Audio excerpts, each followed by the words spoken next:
La deuxième étape vers le succès est si cruciale. Vous devez établir des objectifs spécifiques pour votre vision ou votre rêve. C'est bien beau de dire que vous voulez une résidence d'hiver à Hawaï.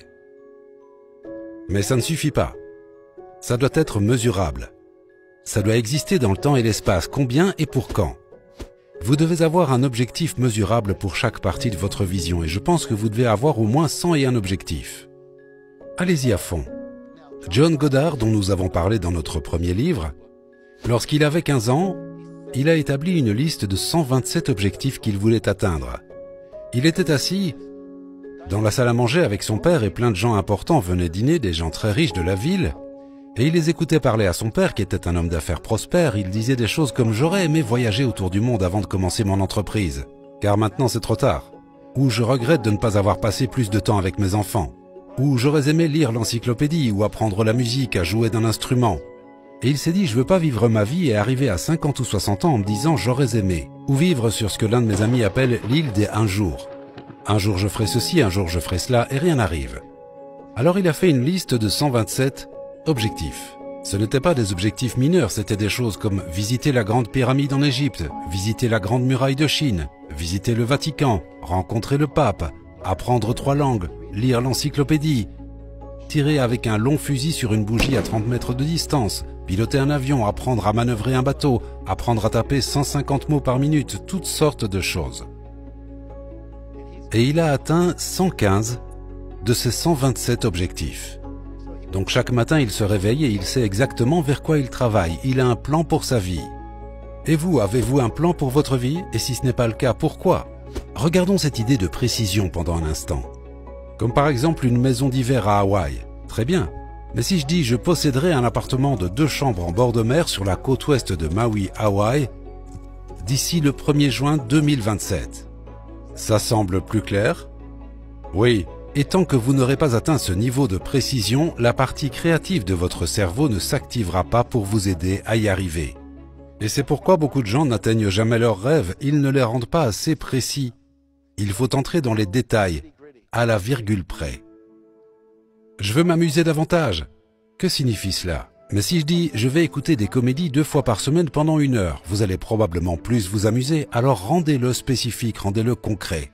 Certaines personnes disent « Je veux que notre entreprise grandisse, mais de combien et pour quand? Je veux que les résultats de lecture augmentent dans une école. De combien et pour quand ?» Tant que vous ne faites pas ça, vous ne pourrez pas progresser. Beaucoup de rêves ne se réalisent jamais parce qu'on n'a pas de chiffre clair, pas de combien et de pour quand.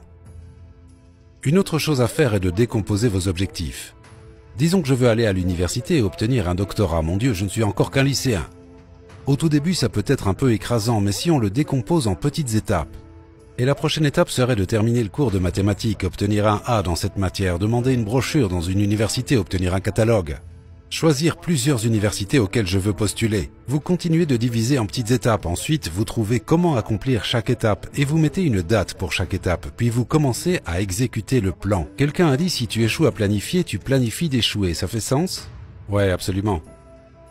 Je lisais le livre Guinness des records parce qu'on pensait à y figurer et il y avait ce type qui s'était fixé pour objectif de manger un vélo entier. Les pneus et tout. Alors, comment fait-on ça? Eh bien, ça lui a pris 17 jours.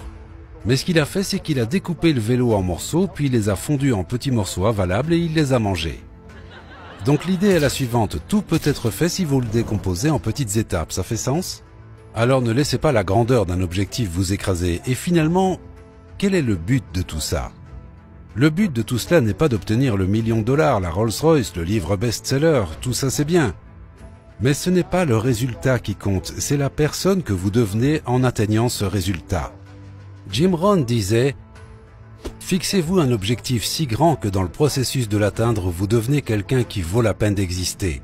Le résultat n'est pas le réel objectif. » Si vous vous fixez un grand objectif, 3 choses vont apparaître dans votre vie. La première, c'est le doute, toutes les pensées pourquoi c'est impossible, toutes les peurs que vous avez à l'idée de vous lancer et de faire cette chose. Et enfin, il y a des obstacles réels dans le monde, il y a des lois et des choses qui peut-être rendent cela illégal ou bien ce n'est pas encore autorisé ou ce genre de choses. Vous devrez apprendre à surmonter ces obstacles. Apprendre à calmer les inquiétudes dans votre tête et à surmonter vos peurs. Mais avez-vous déjà fait quelque chose qui était vraiment effrayant ? Et la deuxième fois, ça ne l'était plus autant et en un peu de temps, ça devient facile. Et à la fin, vous obtenez quelque chose dans votre vie qu'on appelle la maîtrise. Et c'est l'objectif. L'objectif est la maîtrise. Maîtrisez vos peurs, maîtrisez vos pensées, maîtrisez vos comportements afin que vous puissiez faire tout ce que vous voulez. Ça, on ne peut pas vous l'enlever.